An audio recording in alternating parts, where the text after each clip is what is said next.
Good afternoon and welcome to the Overview and Scrutiny Management Committee. I wonder if members of the committee would like to introduce themselves. Councillor Cooper. I'm Cass Andrew Cooper. I'm the chair of the Children's Scrutiny Panel. Councillor McKercher.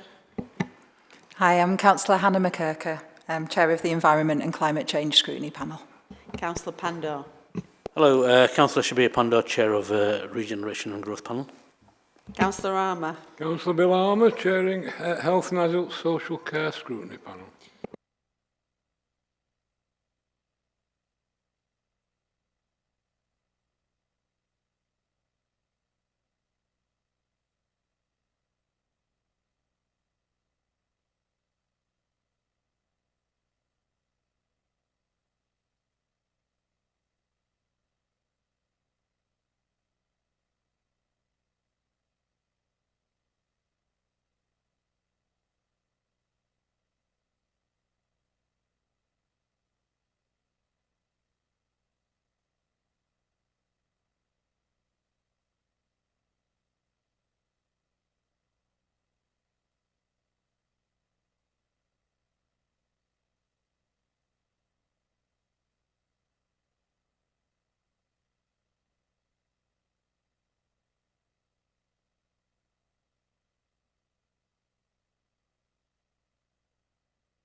Sorry, I hadn't got my microphone on. We move to items. Let me just do that again then. So all items are in public. There are no deputations and petitions.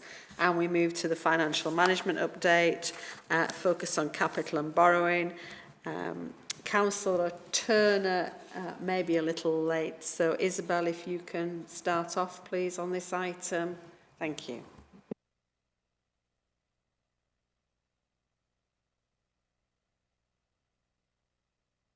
Okay, thank you for the invitation to present the prudential indicators and the capital budget. Is that showing clearly on the screen? Yes, it is. Yeah, it is. Thank you. Yeah. So I thought what I do is I just kind of talk about this in a sort of in very general terms. These indicators are presented now quarterly with all of the monitoring that's included. The revenue monitor, the capital monitor and the HRA monitor. So it's just to make sure that we keep everybody up to date with really where we are with the borrowing and with the treasury, the cash flow, and that we are on top of what we think is a prudent way ahead. So the prudential indicators, just to kind of a bit of a kind of a scene setting really. The Prudential Code requires all of the capital expenditure investment plan, investments and debt to be pulled together in an overall strategy. And it's really up to the council how they pull that together. And they are responsible for that strategy and those prudential indicators. And they need to have sufficient regard to the long-term financial implications for the council. So in a nutshell, the classic quote is effective financial planning, options appraisal, risk management and governance processes are essential in achieving a prudential approach to capital finance, investments and debt. And whilst the code is set out within the Local Government Finance Act, it doesn't include any indicative limits or ratios. It's really up to the council to really put those indicative limits in, make sure they're prudent and get those agreed through the proper process. So this is what happens to us on an annual basis. This is the way that we present this when we present our budgets. We make sure that we have all of those indicators in place, as is with the code of practice. And we are able to then report against those and record the decision making that is made based on those indicators and based on those decisions that are made at budget time. So this isn't a comparator to other councils. This is about our own ambition, about our own thought for risk and how we want to move forward as an organisation. And as I set out before, these indicators are now reported on a quarterly basis and they include a number of areas.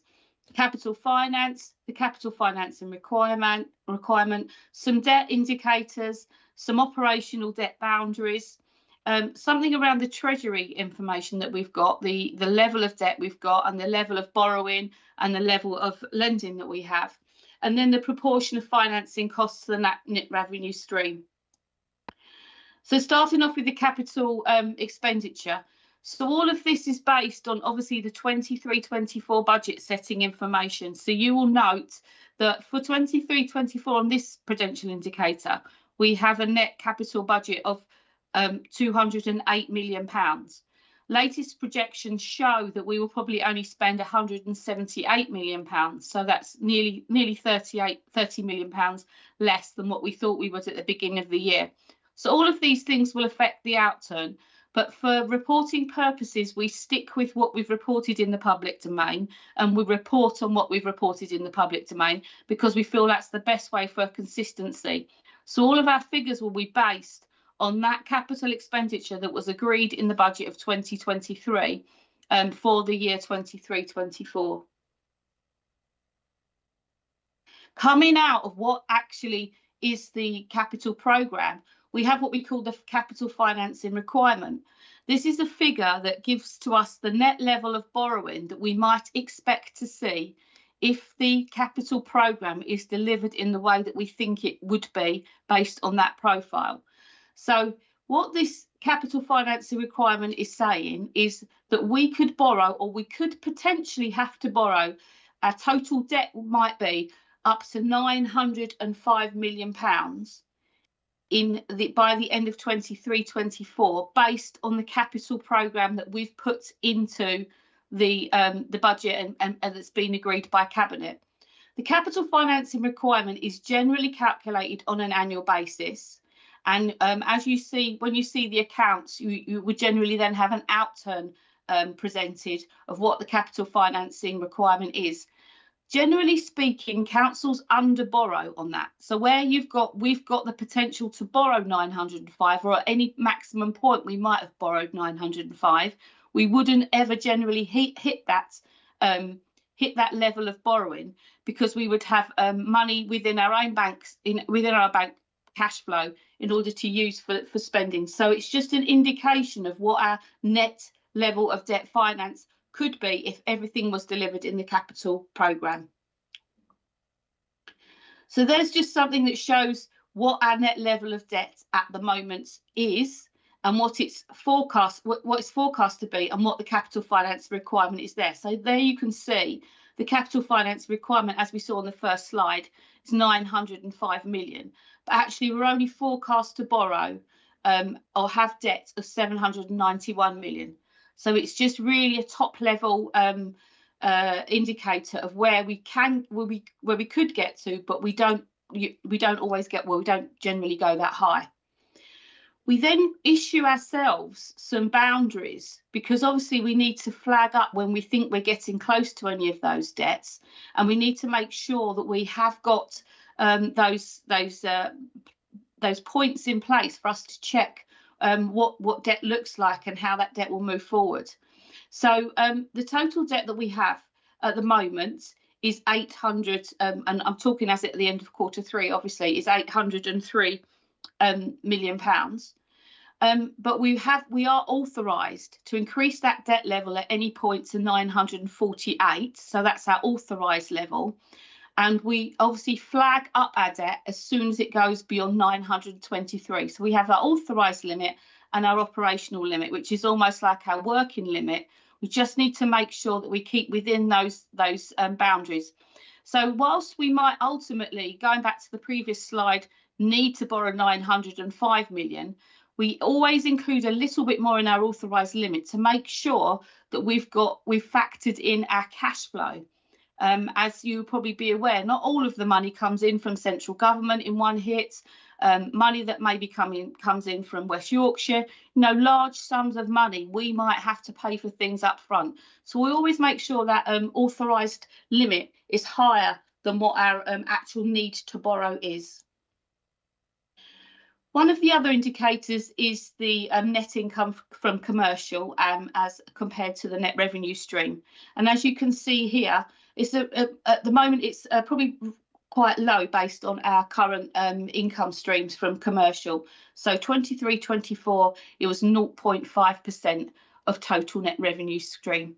So it's not a particularly high level, but I think that probably illustrates that as a council, we're probably not getting a large level of commercial income from our investments at the moment, probably because that's not been our drive in previous years. And then the next part is about the actual capital financing costs. So what does it cost to service that debt? And how does that look as a comparison against that net revenue function? And I think if you just look at the 23-24, you've got your financing costs there of 28 million, and the proportion of those financing costs against the net revenue budget is 11.8%, and that will increase to 13%, excuse me, in future years. The HRA has a more flexible approach to borrowing, because obviously they borrow and they build assets, generally housing, and improve that asset base with that money, and their proportion of net revenue stream is 30%. So their borrowing costs account for about 30% of their net revenue stream. Treasury management is the management of the cash flow, really. You know, it's about what are we doing with the money that we've got sitting in the bank? Can we make that money work for us? And we obviously have a number of parameters that you would have seen before in the treasury management strategy, that are how we can lend money, how we borrow money, and about the structure of any of that borrowing and lending. So here we've just got this is a new indicator, and it compares the existing borrowing against the liability benchmark to calculate the lowest level of risk. So if you can just see here, we've got you've got there the starting points for the CFR at various points in the year, and then all of the liquidity requirements, the liability benchmark, and then the existing borrowing committing is 673 million. This is then shown, it's probably easy to see in this chart, in that what we're saying here is that whilst our CFR, which is our capital financing requirement, the blue line is quite high, we've actually managing to keep, we're under borrowing, so we're keeping the net borrowing requirement quite far below that, and making sure that we are within the structure of our prudential indicators. And then I think the darkness here is showing where we've got the fixed rate loans, and that is giving us obviously that consistency of what those loans will cost in the future. I think based on what we can see here, the highest point where we've got the highest borrowing at the moment, the peak in liability is in 2032. And that's probably because we've put our capital plan together, and we know that that's what the need is over the next 10 years, next 8 to 10 years. The mature structure of the borrowing is actually another indicator which just gives us an idea about really where we should be borrowing and what the time frame of that borrowing is. It's never a really good idea to borrow in the short term, even though it might work at the moment because of the rates, and because the rates, we don't really want to incur the large rates. But generally speaking, it's always been thought of that the longer term loans are obviously going to be cheaper, you're going to have a fixed price, and you have certainty really moving forward. So these are the limits that we put on for the portfolio of borrowing. And as you can see, across our borrowing portfolio, we have actually complied with all of those borrowing limits. And once again, this is the investments, and we don't really have we don't really invest. We make sure we have a balanced investment portfolio is really what I'm trying to say. We need to make sure we're not investing too heavily in one area or another. So we have to make sure that we've got things with a no fixed term maturity. We have short term lending that we might make them to councils or to other organisations, but all of them will be scored in accordance with our treasury management strategy and will be measured and monitored on a daily basis. And the final slide was just really just to show you how much interest rates have changed over not even the last year, the last 9 months really. When we first pulled the Treasury strategy together in 2023, the bank rate was 4.25, and that's actually gone up to 5.25, as most of you know. And this is just a sort of small comparison really about the PWLB borrowing rates. So these are the types of rates that we can borrow at this moment in time. But as you can see, borrowing from PWLB is still quite expensive. So we are obviously trying to manage that debt on an ongoing basis and make sure that we make the best decisions for the organisation. Thank you. Any questions will be gratefully answered. Okay, thank you, Isabel, for that. Can I open it up for questions then? Councillor Cooper. So a question from me on PFI. I mean, PFI seems to be something we've done historically with housing and with schools. What's our current attitude to PFI? Is it something that we'd pursue, or do we reckon we've had some bad deals in the past and it's not something we want to look at in the future?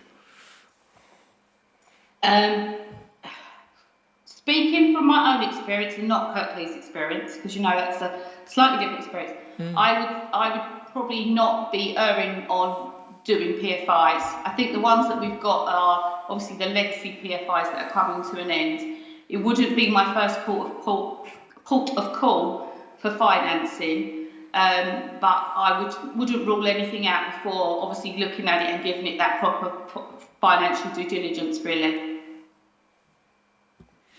Thanks. Another question, something that I've talked to you about in the past, municipal climate bonds. And I think when I looked at these are about 1% lower than PWLB rates.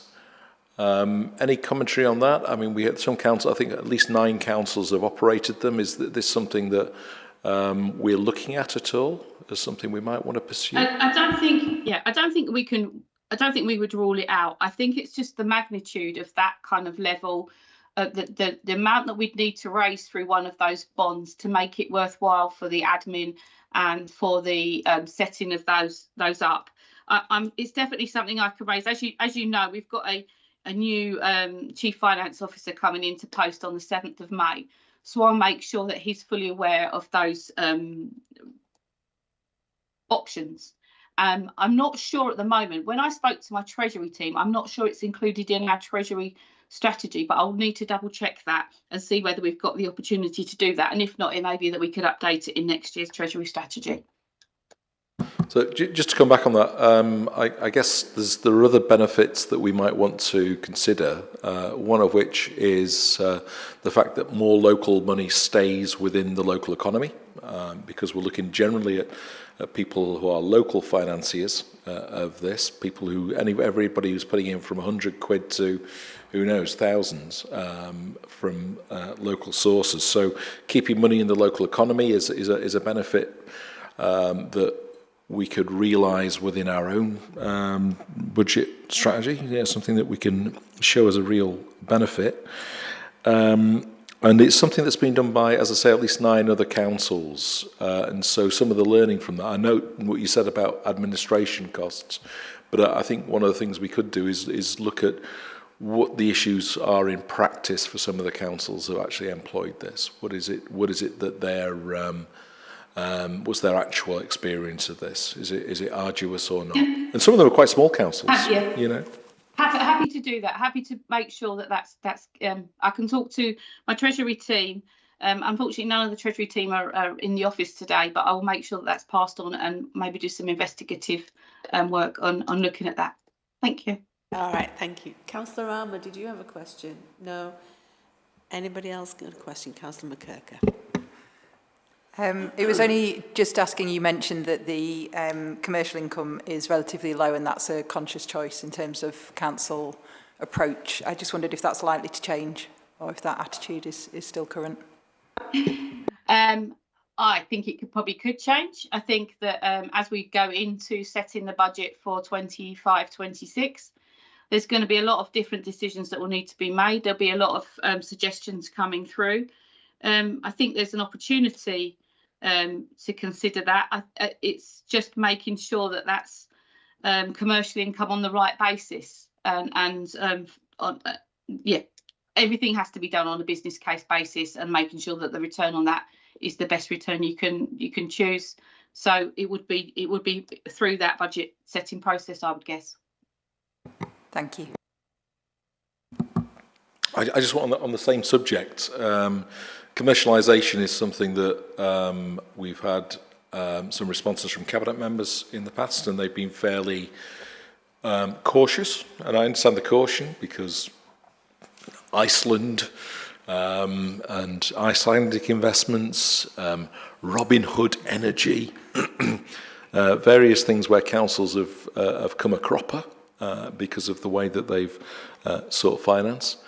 But then you do sort of wonder whether the baby's thrown out with the bathwater, and the approach is that all commercialisation is bad, when in fact there will be occasions when it's a good idea. And I'm not talking shopping centres and such like, which have been a big problem. But my concern is that the council has a sort of commercialisation bad thing. And you look at things like Oxford Direct Services, an organisation which actually has been set up as a company by the council, wholly owned, providing services to residents and making stacks of money to support the budget. So I'm just concerned that we may have a commercialisation bad approach.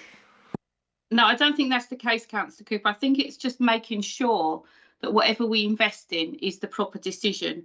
I mean, just as the examples that you suggested there, I mean, the Iceland Bank was an investment decision that was just a lending and borrowing decision. And actually, just for clarification, all of that money was returned back to the councils with interest. So probably wasn't as bad as everybody thought it might be, the outcome of that. I think probably a bad commercial decision might have been previously to invest in maybe something like an office block, when we've all decided to, well, not we decided, COVID sent us all working into hybrid situations. And I think those are probably the areas where that decision we could not have foreseen, and a council could not have foreseen those risks at that point in time.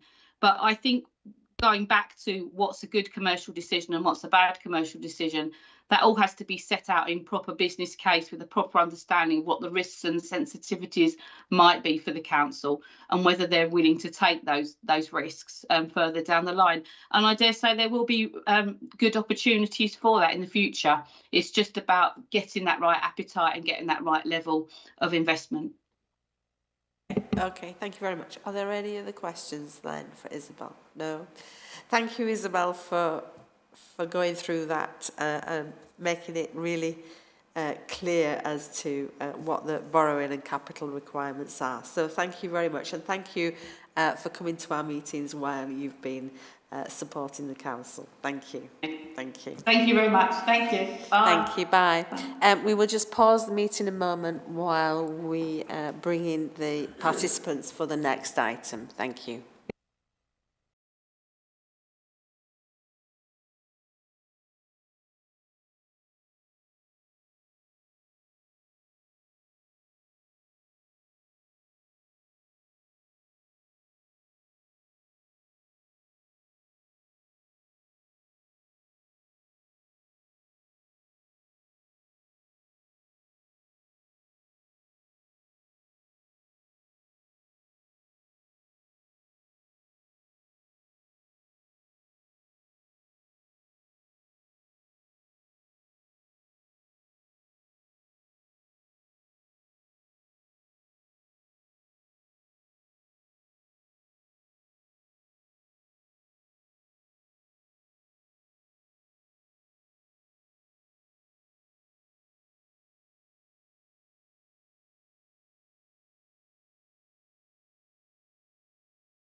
Thank you. Right, we move to item 7, which is the Kirklees Communities Partnership Plan and Strategic Intelligence Assessment.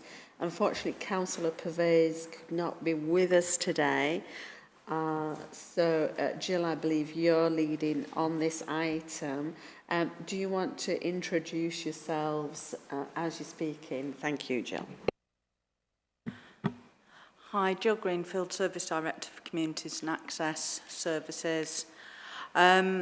So in terms of the item today, we just want to be able to provide panel with a high-level overview from the annual Strategic Intelligence Assessment and the suggested priorities for the refresh of the Communities Partnership Plan. And we do have partners with us today as well as onliners in here, and they'll introduce themselves as they speak. It's really important that the plan is seen as a partnership plan. It does set out how all partners can and will collaborate to make Kirklees a safer place.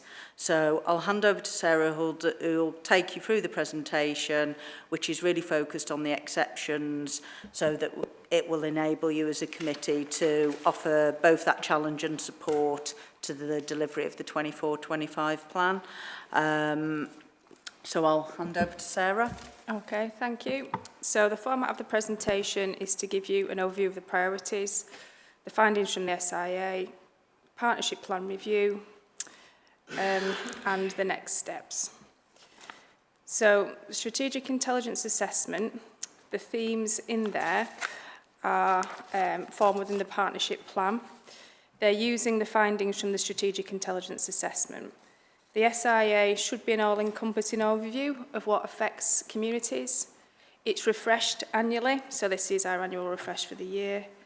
And the partnership SIA is used to make partnership plan themes remain valid, look for any exceptions, look for anything that may need to change, and ensure that our focus remains and we are working on the things that are a priority based on data, insight, and feedback. Can we just clarify? So the strategic intelligence assessment that you're talking about is the partnership SIA. It is not the council's strategic intelligence assessment. It's a partnership strategic intelligence assessment to inform the partnership plan that's overseen by the Communities Board. So just a reminder about the partnership plan. It came about due to the 1998 Crime and Disorder Act and places a statutory duty on community safety partnerships to develop a strategic plan which addresses multi-agency community safety issues affecting the quality of life for residents.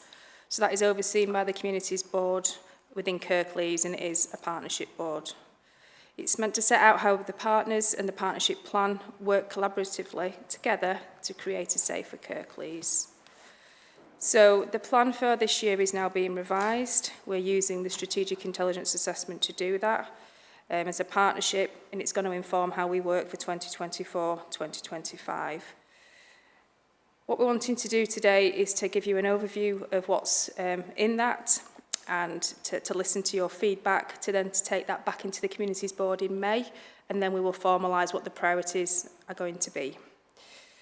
So today is just to give you an oversight of some of the findings from the highlights of the refresh. This is just a reminder of the partnership plan themes. So it's got strategic outcome themes, and then it's got an approach to how we work together.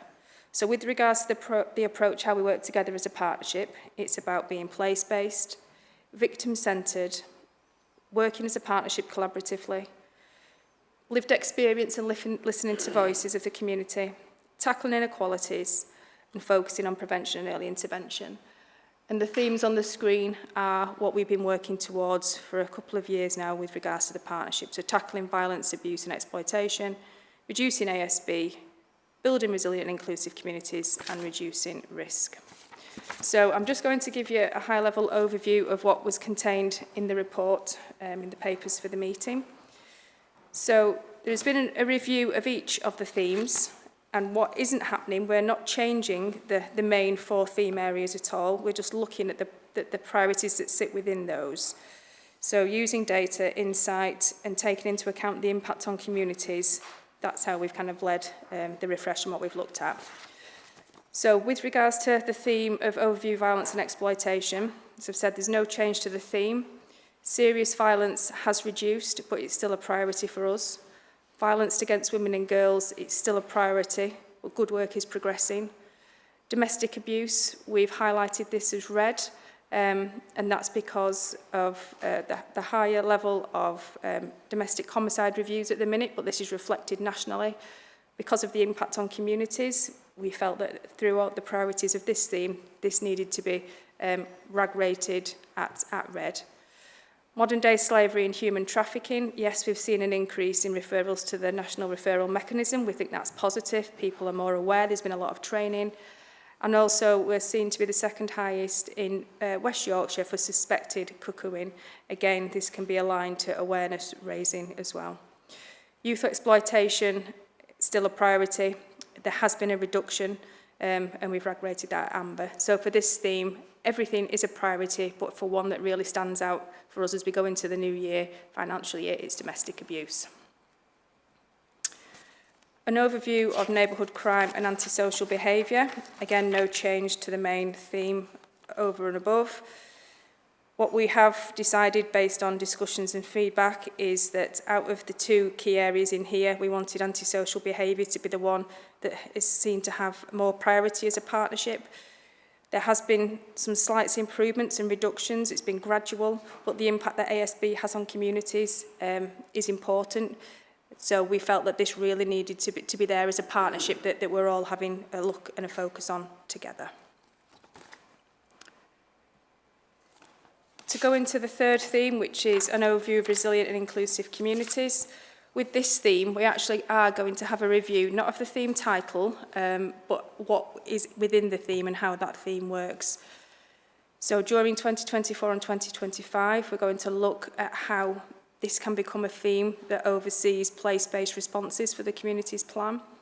To have in view within this theme the communities that do have higher risks and concerns at this moment in time, but also to use this theme to reflect on where good positive work does take place in communities already, where we have strengths and where we have assets and where we have communities really doing things for themselves. So we are going to take stock of the theme overall. Within that, out of the 5 areas listed, hate crime is the one that we felt was needing to be read due to a slight increase with regards to faith-related hate crime. Overall, hate crime is reducing, but we've seen an increase, and we know with other things that are going to be happening potentially locally, we wanted this one to be in focus and in view. The Inclusive Communities Framework work is progressing as we move into 2024-25. It's still important, so we've put some additional information in the paper for you on that one. Migration and asylum, we've decided to flag this one as red due to potential pending site that the Home Office are leading on for Huddersfield Town Centre, and that has implications on hate crime and this theme as a whole and the others. Prevent is still a priority. Recognise that we're working well by the Home Office to reduce risk, and community tensions still needs to feature in here, but again we've had that at amber and not at red at this moment in time. The final theme is reducing risk. So within the 4 key elements of this one, the one that stood out that the partnership wanted to retain as the highest priority was road safety, and that's based on residents' concerns and fatalities. So the partnership wanted to keep that high in view. The others are still really important, but the road safety one is the one that was seen to have the most priority at this time. So water safety, more so at peak times, and we'll continue to prioritise. Drugs and alcohol, yes, it's still a priority, and we'll still continue to work on that as a partnership and reducing reoffending. This has reduced, but again, we wanted to retain it as a partnership within the plan. So just with regards to next steps and timescales, so we wanted the feedback from today to take back to the Communities Board meeting that will be in May. Then as a board, we will look at the feedback and the priorities that we've set and agree our ways of working for 2024-25, where we'll be delivering against a performance management framework and a clear delivery plan for the plan overall, but each theme will have its own worked up delivery plan underneath that, and the board will provide support and challenge and recognise the good work that takes place across and led by communities throughout the year. So that's the end of my presentation to introduce it. Thank you. Chief Superintendent Griffiths, do you want to say anything at this point in time from the police perspective? Not at this stage, as obviously I'm Jim Griffiths, I'm the Chief Superintendent, District Commander for Police in Kirklees. What I can say in relation to what Sarah has just introduced is there's a lot of work goes into this from the whole partnership. So there's a lot of detail behind what you've just heard that comes from our intelligence and the intelligence that all the other partners gather that feeds into that. So it's just not done on a whim, as you can imagine. It's actually done with science behind it to understand what's going up, what's going down, what we think with upcoming themes are going to be the priorities over the next few months, next years. And then we can make that balanced decision on what the priorities need to be from each theme. Thank you. And we have Dale from the Fire Service. Dale, is there anything you wish to add at this moment in time? No, just to echo Jim's comments there, that we all feed into this plan. We all work together on the outcomes, and yeah, it's all based on the data that we all format together. So nothing further from me, thank you. Okay, thank you. So we'll open it up for questions then now. So Councillor Rama. Yes, thank you, Chair. I'm afraid I'm going to be picking on the Chief Superintendent a little bit here. In fact, I live in Deaton, so I could go for all sorts of crime-related issues, but I represent a rural ward at Kirkburn. And far and away, the biggest issue I get is traffic-related.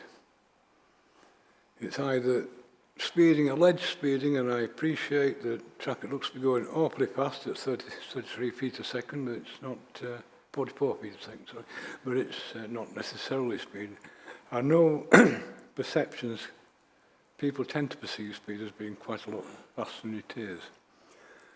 Even so, I've always found it difficult to get the MPT interested in speeding.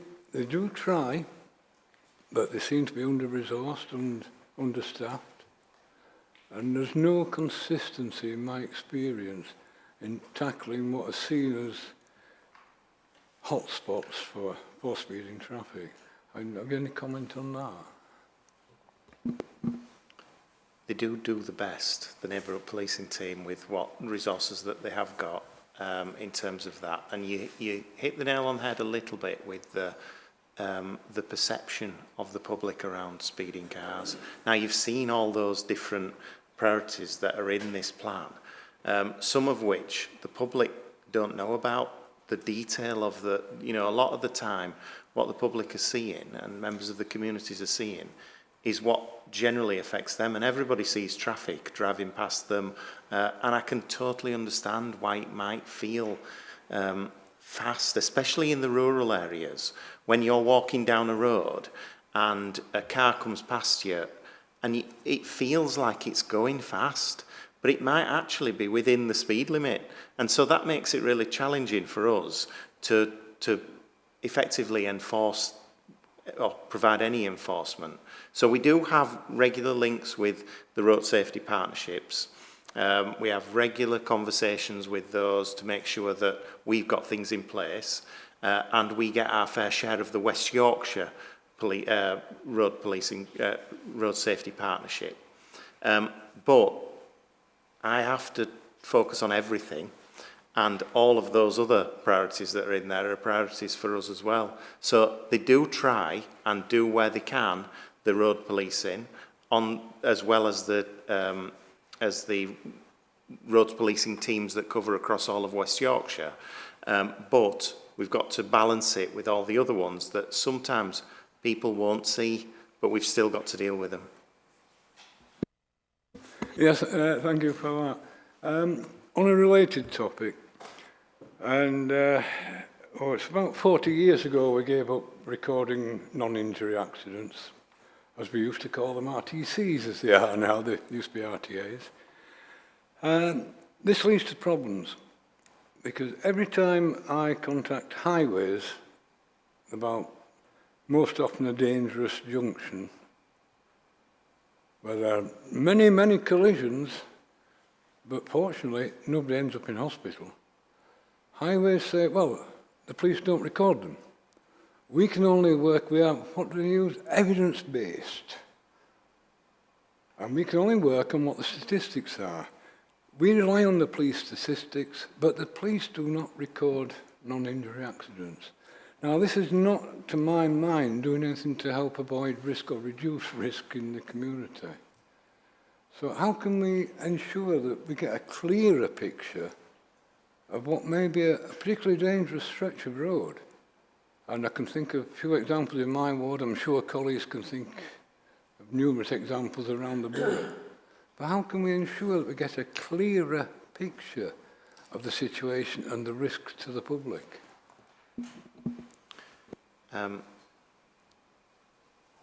What we record in terms of policing is in line with national standards. And we can only go with what national standards say. And actually, within West Yorkshire, we record far more across all crime types and non-crime types than most other police forces in the country, because we are very ethical in terms of how and when we record things, which does actually make a bit of a logistical nightmare for policing. So we can't record everything. I think there is some onus on other agencies and other places where that data could come from. You know, actually, people will report these types of incidents to their insurance companies, who do have a lot of data available to them. And it's probably about how we feed that data, if we can get hold of it, into the information that we get and that we provide, that would actually give us perhaps a truer picture about some of those areas that you're talking about. Yes, thank you for that. Very briefly. So you're really suggesting perhaps Kirklees Highways could be more proactive in recording damage-only accidents? I'm not sure who would do it. And I don't want to give somebody another job, but what I'm saying is, I think the information's already there. It's about how you get that information. Yeah, okay. There's a very diplomatic answer to that. Councillor McKirky, you want to come in on this particular discussion? Thank you. Yeah, it was when I was looking through the detail in the appendix, it does talk about the Kirklees road safety strategy. Not only about reducing the number of people killed and seriously injured, but also tackling that perception of safety for all road users, including the things that we're talking about, so the antisocial driving and parking and what have you. And my question was just really whether my understanding in terms of funding is that it's pretty much all sort of injury based, as it were. Is there any funding available to be trying to tackle those perceptions of safety issues? So who can answer this? Jill? I will bring in officers who attend the network groups, but it is a really good question in terms of that funding and availability for the preventative work. Obviously, some of our teams do that, working alongside highways as well with the NPT teams. But in terms of the actual breakdown, I don't have that. I'll put officers on the spot, but if we don't have it, we can take that away alongside the other recommendation that Jim was talking about in terms of us looking at what other data sources we can collate to try and get a better picture. Kate Lee, is it yourself that's going to answer this? Thank you. Good afternoon, Lee Hamilton, Safe for Kirklees. So as a road safety partnership, we do acknowledge around the data, and we are working with the data and intelligence team to look at that wider data package, just as you've highlighted. So that is something that it's West Yorkshire Fire that chair the partnership for us. So that's something that we're collectively looking at to make sure that we have all that. There are things we try and do around prevention, certainly working with local schools in particular, having mobile speed devices. We have lots of contact from them. So we do try and address some of it, but we do acknowledge that we need that wider data as well. And that's something we are currently working on. Just to come back on that, because I noticed another point, it actually came under the antisocial behaviour section, but it does also mention road safety, was about the safety ranges work, which sounded great. I just wondered whether that was down to the schools to opt in or whether it was a targeted programme where if you have areas where there are particular issues, you're proactively trying to engage schools in those areas. A little bit of both, but we do proactively target the areas where we'd like children and young people and the local schools. Sometimes it does come down to the capacity of local schools as well to be able to support that. A lot of our work is based around the data and intelligence and trying to target those specific areas, not just on road safety, but across the partnership plan as well. Okay. Councillor Cooper. So going back to highways budgets and road safety. Now we've signed up to Vision Zero, having 0 traffic accidents. As far as I understand it, our budget is as close to 0 as damn it, really, for road safety. So it's budget 0, really. Tried to do a few things about this over the years, but my budget amendments were not accepted. And in fact, it's relied for us on using ward budgets and public realm funding to actually get a lot of the traffic calming to go in. So much as I in some ways I can't blame the police.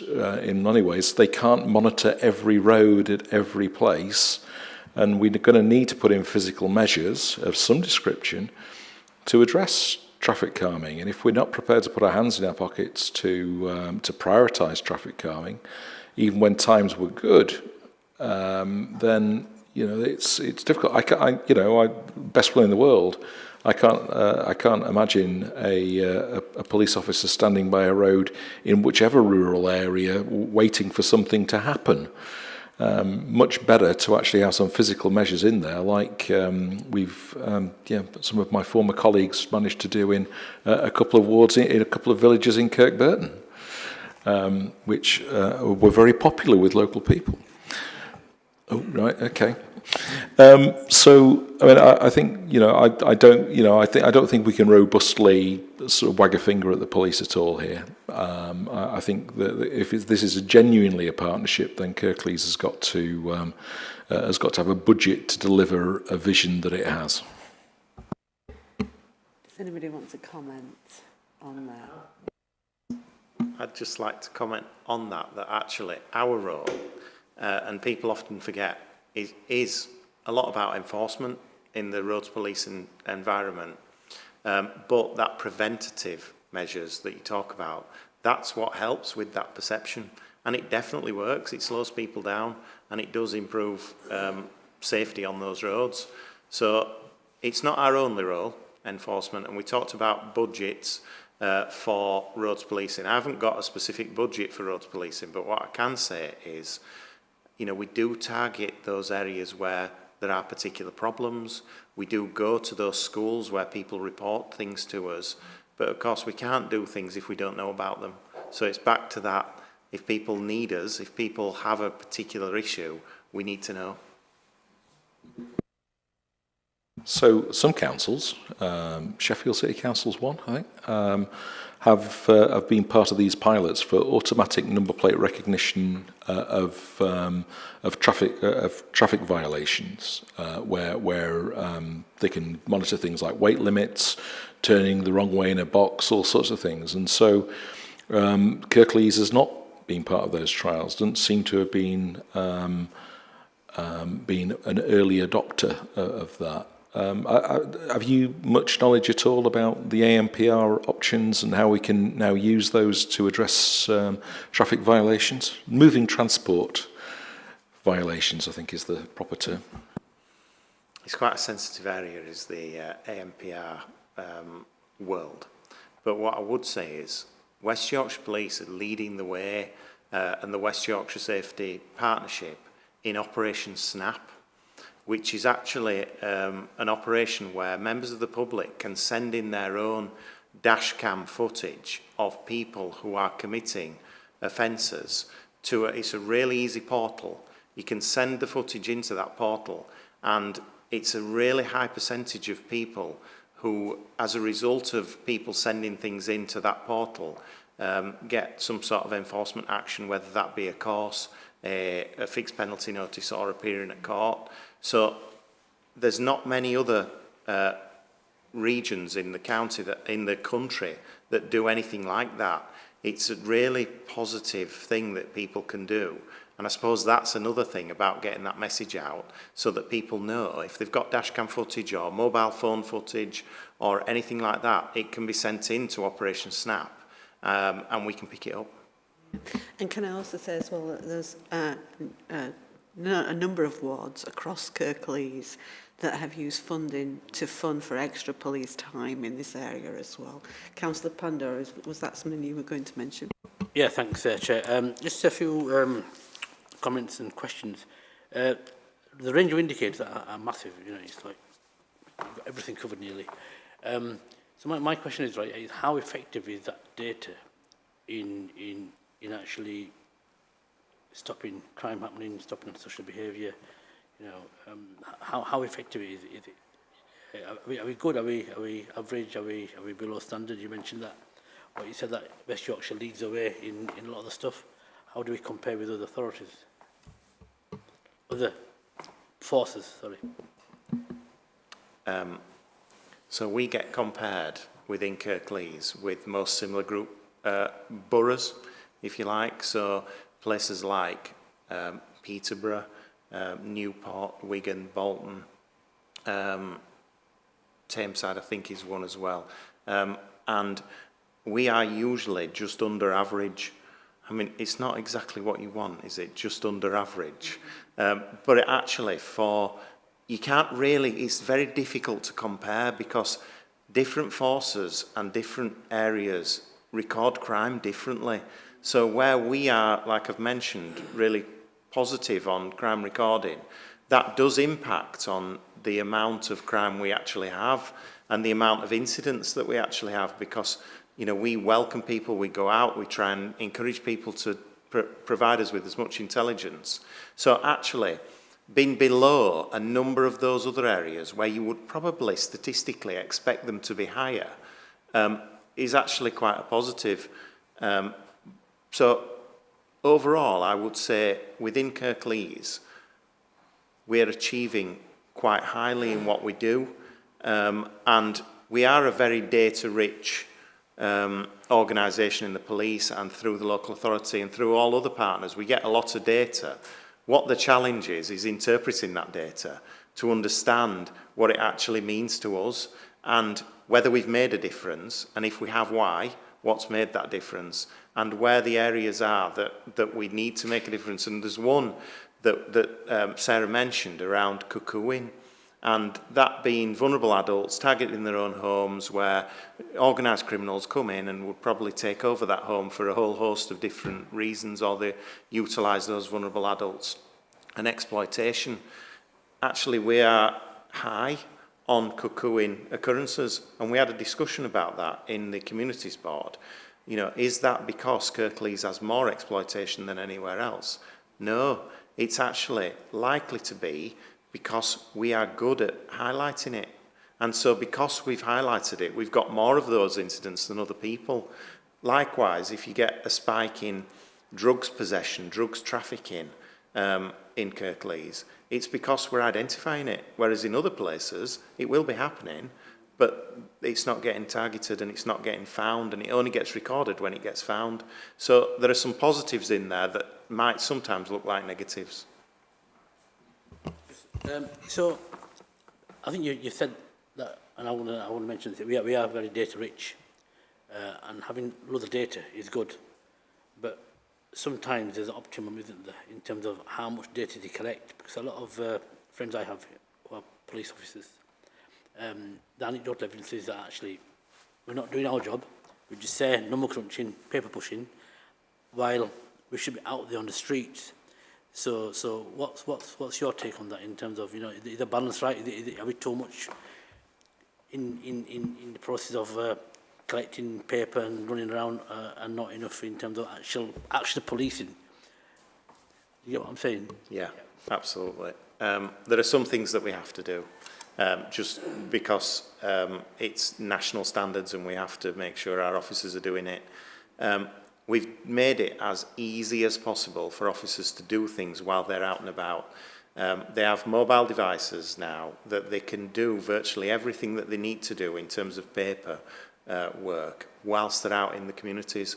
So even if it means stopping somewhere, completing that document, of course we want people to be out and about in the communities as much as we can, and not in the police stations filling forms in. You know, none of us want that, and we've done a lot of work to try and digitalise more and more of what we've got. But we have a team of people who collate that performance-related data, which does help us, and it helps us to improve. And then feeding that into the community's work, that also helps us. And actually, the dashboard that we utilise on the community's board is really, really impressive, actually, for what we have and how we can see things going up and down. And it's through the hard work of those individuals that are putting that information in. You know, I don't want people, and particularly not police officers, to be sat in the police station filling forms in. But that's what enhancements and digitalisation has helped us to stop them doing. Okay. Is it a follow-up, Councillor Panda? Sort of, it's a different question, actually. So, artificial intelligence is something that is the future. You know, we've heard horror stories that it's going to be a good thing, but at the same time, it could be a bad thing as well if you're not used right.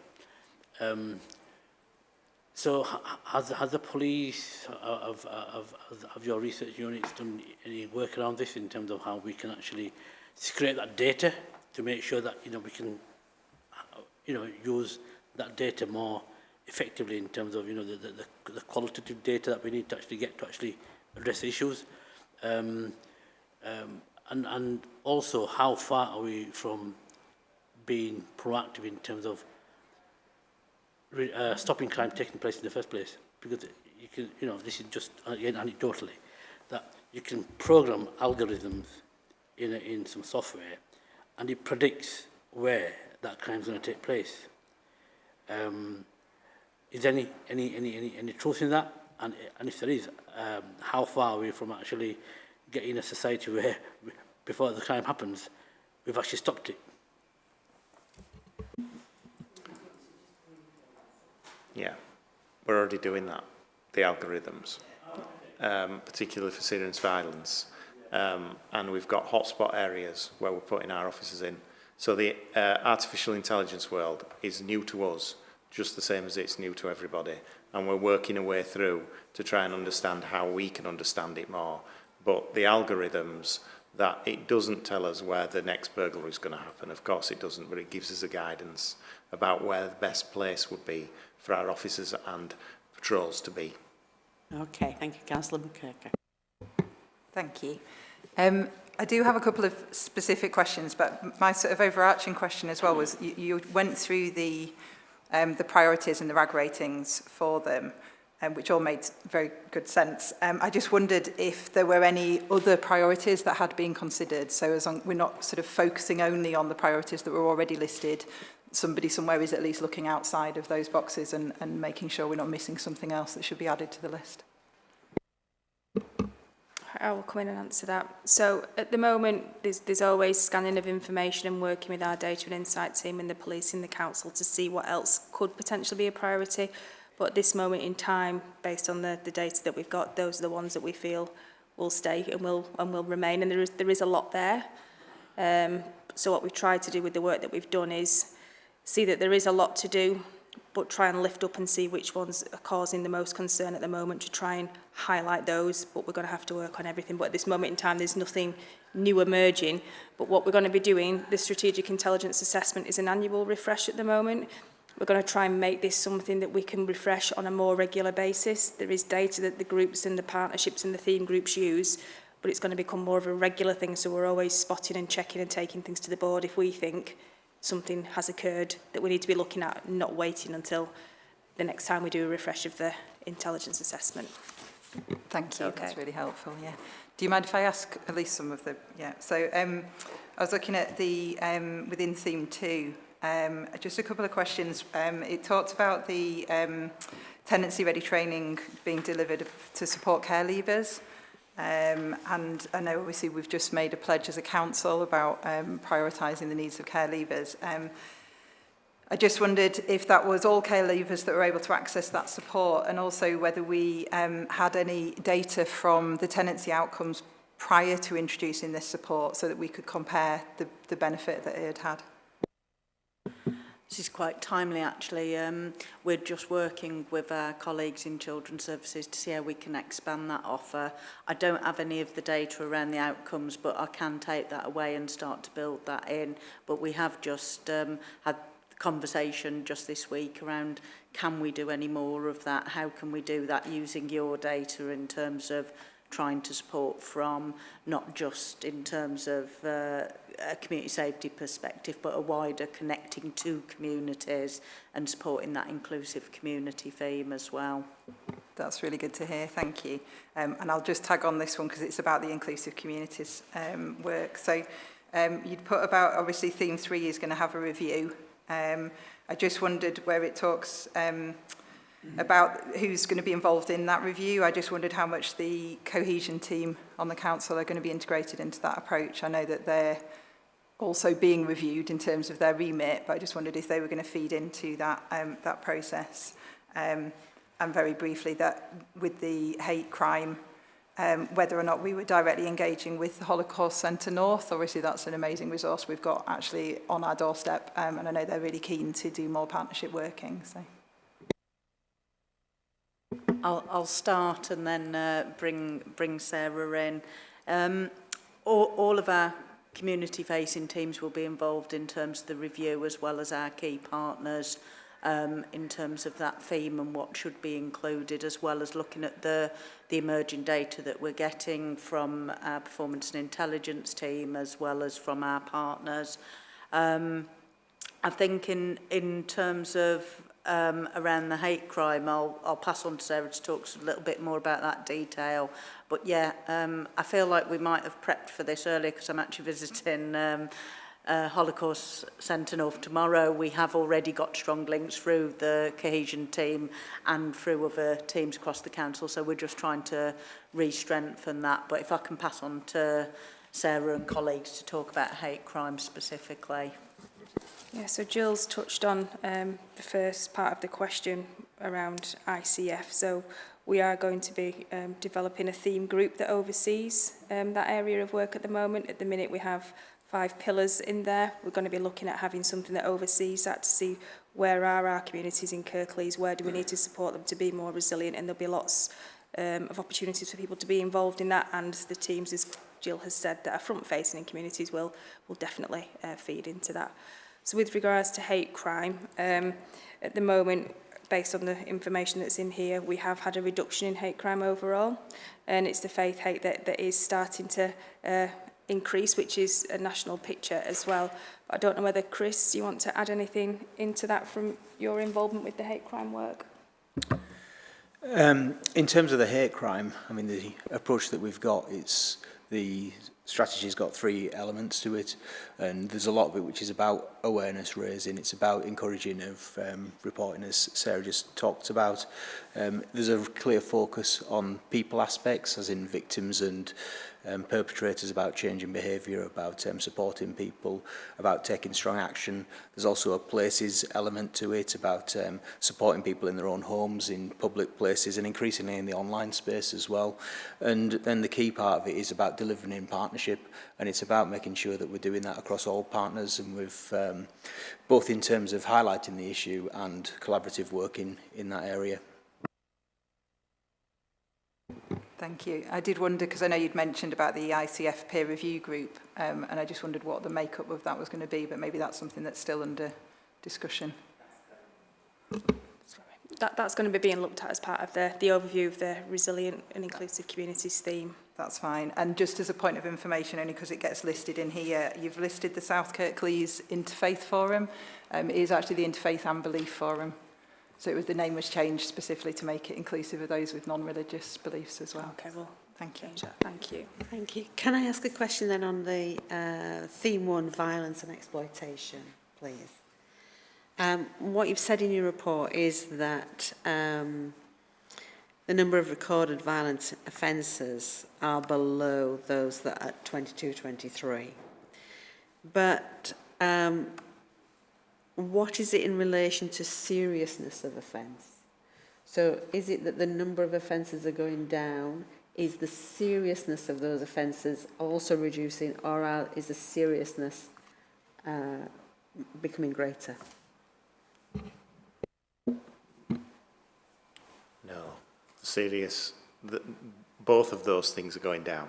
So just in terms of violence in Kirklees, there's been so much work done as a result of the serious violence. And the serious violence is obviously a term that we use in policing for anything above a grievous bodily harm, which can be grievous bodily harm or grievous bodily harm with intent or attempt murder. And all of those it's very difficult to, the most serious crimes, because they are thankfully limited in numbers. You can have one more than the year before and it looks like a very big percentage increase. But overall, the numbers of those serious violence is coming down along with the violence overall. So there isn't more serious offences than there has been. The serious nature of the offences isn't proportionately more than the overall number of violence incidents. It's overall, it's reducing, and that's definitely as a result of all the work that's gone on throughout the partnership to try and make that happen. So can I ask, where there is a serious offence in an area, what agencies go into that area to support the local community? What is the response from different partners? In terms of the talking in general terms about a response, there will inevitably be a police-led response, and partners will take that lead from that police response. I know quite obviously, but there's something about the evidence chain, the investigatory process, etc., that needs to be preserved, so we take that lead. Also, it's usually about what information is going to be made available. We work really closely with police. The information sharing is second to none and has just continued to improve in that area. And then based on that, in terms of what nature of incident, what is happening, we will then go out and make sure that there is community assurance, whether that's boots on the ground from our staff, from other staff, alongside MPT colleagues, as well as, and often some of you have been called into really short notice ward council meetings to give that update, make sure that police are giving that update alongside us as well. And then we also then monitor those tensions and any information that's coming through. There may be some police colleague actions that we may take in terms of trying to share crime reporting numbers depending on the nature of the crime, as well as making sure that we have a longer term plan around that engagement, because sometimes when media is involved, other people are in a community, that becomes quite difficult for that community. So we will work alongside some of our key stakeholders, known community leaders and trusted partners to try and understand what assurance is needed in a community. I don't know whether that gives you a sort of general overview. Yeah, thank you, yes. In your report, you talk about a local approach, and you've got different organisations that are working, page 24 and 25 of our papers, to prevent people from committing serious violence. And there's quite a lot of youth work in there and mentoring. And there's also the night safety bus as well in Huddersfield, and street marshals. So is it just Huddersfield Town Centre where there is work within the town centre on an evening, or are there other centres in Kirklees where there is also that work? And is this work funded through the next 12 months? So we do look at other areas as well, again based on the data. So like I say, at the weekend, other town centres, is the night safety bus and street marshals as well, and that's based on some of the data. I think people know that quite a lot of the funding comes in external and we have to apply, and it has set criteria and objectives, and we do rely on that external funding heavily, particularly with serious violence work.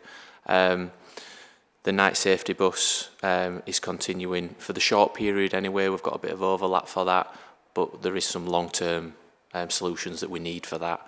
And we do acknowledge we would like to put the night safety bus into other localities, but funding remains an issue for us with that. And your 240 safe zones, as part of your review, are you looking at whether young people have felt they've been able to use those safe zones if they've needed to, and whether any improvements can be made as to accessibility, etc., in those safe zones? I think we acknowledge as a partnership that the safe zones are a positive thing for young people to use. We acknowledge that there is a little bit more publicity we need to do around those as well, so that young people and other vulnerable people can use them, and that will be part of the ongoing work, councillor. Yeah, to kind of get some lived experience of using the safe zone. What's the experience you've had? What's the training from the staff that you've received? So yeah, we'll try and capture some of that lived experience as we move through the course of the next financial year. Yeah, I think it would be useful to actually find out if they're operating as you feel that they should be into the future. Jill, do you want to come in? Yeah, absolutely. I think there has been some ongoing work to look at a number of those schemes across town centres and across our places, and it is something as well that we can that we very much want to look at in terms of what is the thing that works, what is the intelligence, what's the insight, as Lee has said. So we'll definitely take that away, and we have opportunity through some of the work we're doing on the Youth Development Board as well as part of the Starting Well to make sure that we start to feed that in, because feeling safe in a place is a key priority.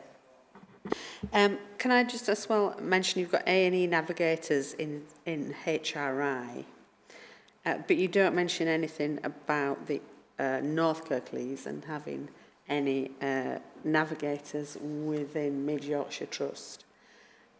So this, together with other things in this report, it just, I realise Huddersfield is a large place and has a larger nightlife than many other areas in Kirklees, but it just feels that it is very Huddersfield-centric, and I'm just concerned that people feel safe or get help in other areas as well within Kirklees. Yeah. So they were specifically put in HRI for people who attend with knife injuries. People who attend on the north side of the district with knife injuries wouldn't necessarily, it's very rare they would go to Dewsbury. They go to Pinderfields, and there are care navigators in Pinderfields, but that obviously comes under Wakefield district. So it's a balance. But so from the Kirklees point of view, we've got them in the hospital where the majority of any knife injuries would go in Kirklees. There are also in the other hospitals around West Yorkshire that are funded from the violence reduction unit. Just in terms of that wider spread, we do have a colleague who could probably talk to that across NHS coming on later, and I don't have that correct detail, so I won't attempt that's to fine. Yeah, that's okay. that. Because obviously, as well, when CHFT reorganise their services, then. And the other question I had was on the drugs and alcohol. What you're saying is that you don't routinely record where drugs and alcohol has been an aggravating factor in crime. So how do we, as a partnership, measure the impact of drunks and alcohol overall on crime, so and get the intelligence so that we know whether our drugs and alcohol strategies and interventions, etc., are sufficient, or whether there needs to be more of them or less of them, as the case may be?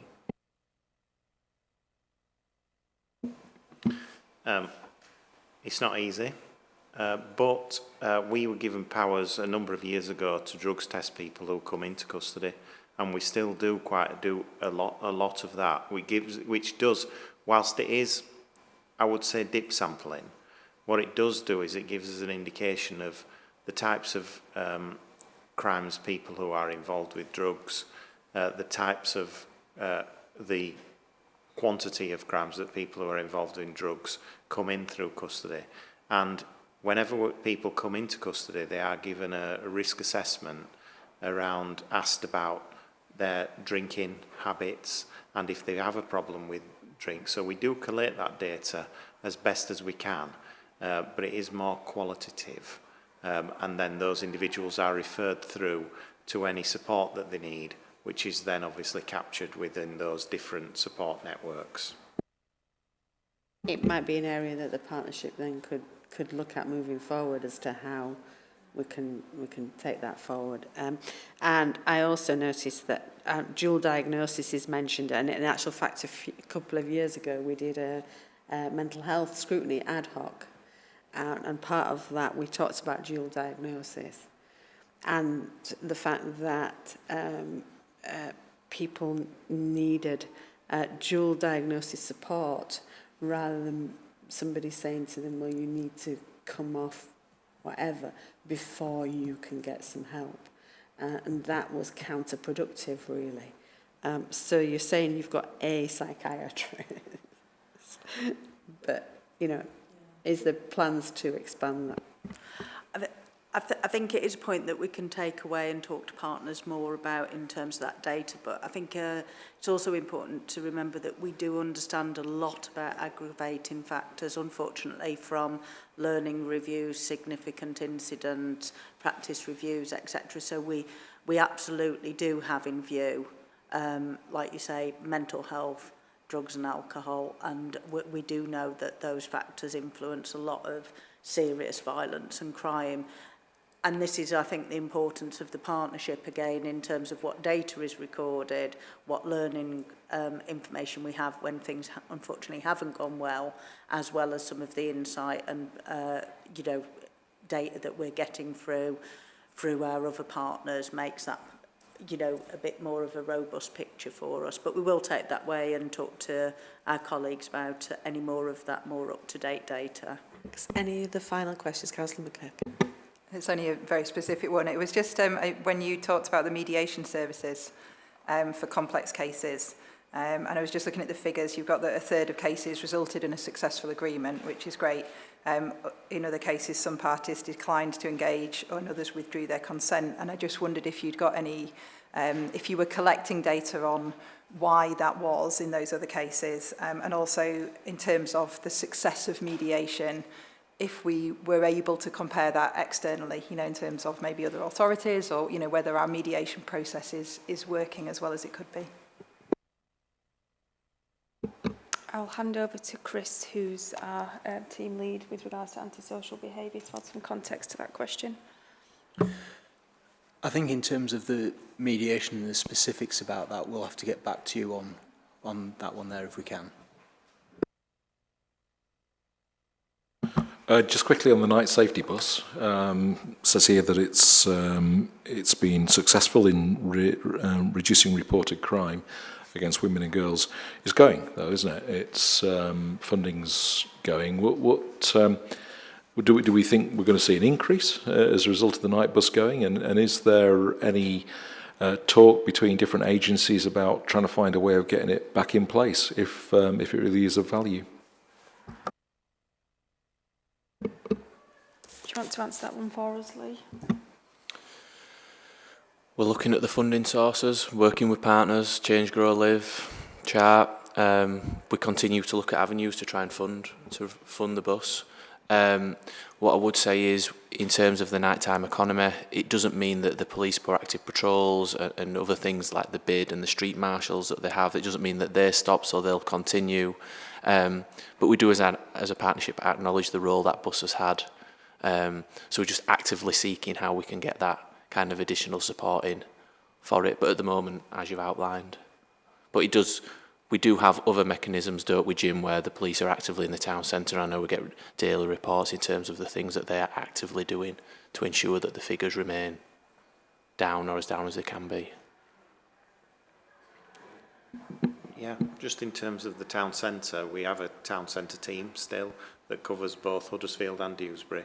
We've strengthened the numbers on that quite recently to make sure that we've got those teams in, and we have a proactive plan, just like Lee says, for each weekend, particularly when the nighttime economy is busier, to keep officers in the areas, and we can flex that as well to other areas if we think that we need to and the intelligence suggests. Okay, thank you very much. So we talked about road safety issues, non-injury accidents and data, how we can get data from other sources to give a truer picture, funding, proactively engaging schools and Vision Zero.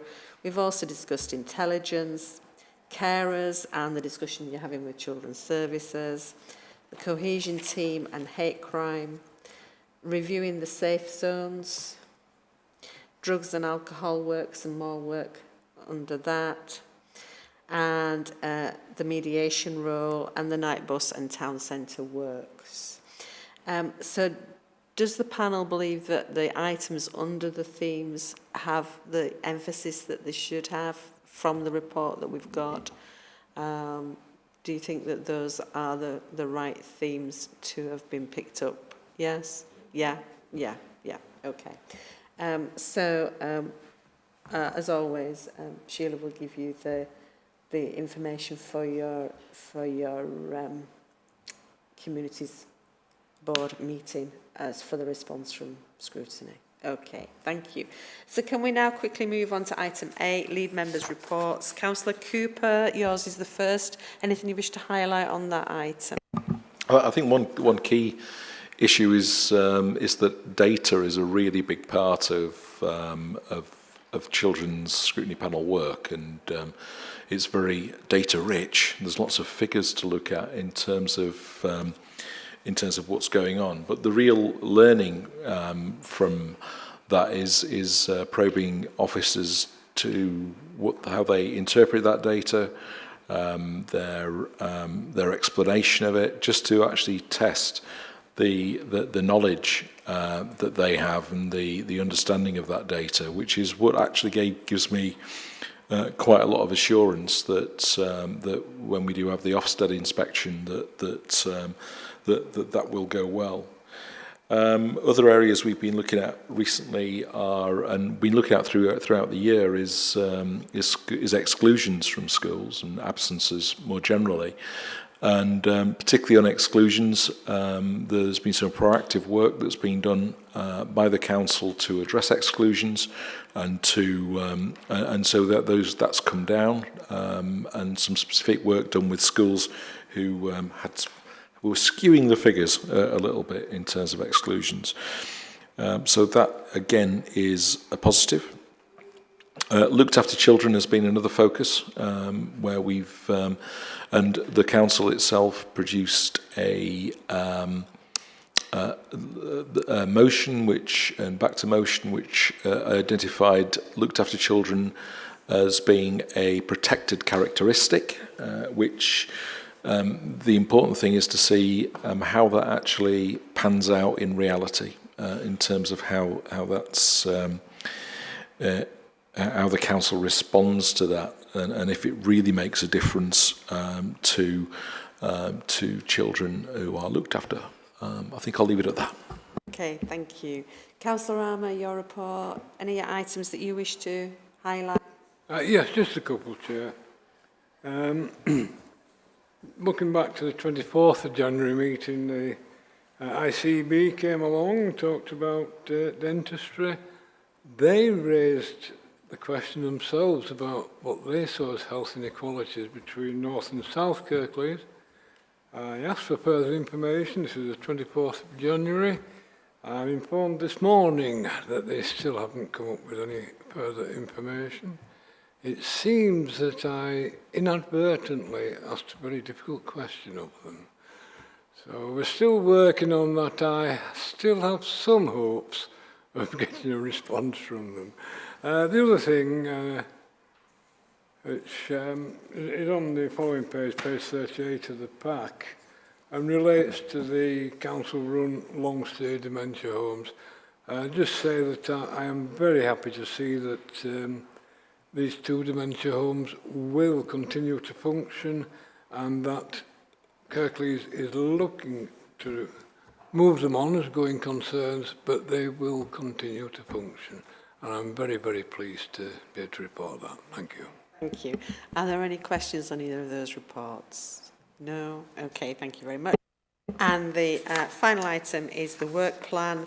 It's there for information because this is actually our last OSMC meeting of this municipal year.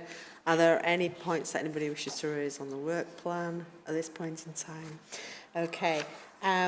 The members will receive an invite to attend a workshop in early June to look at the work programme for 24-25.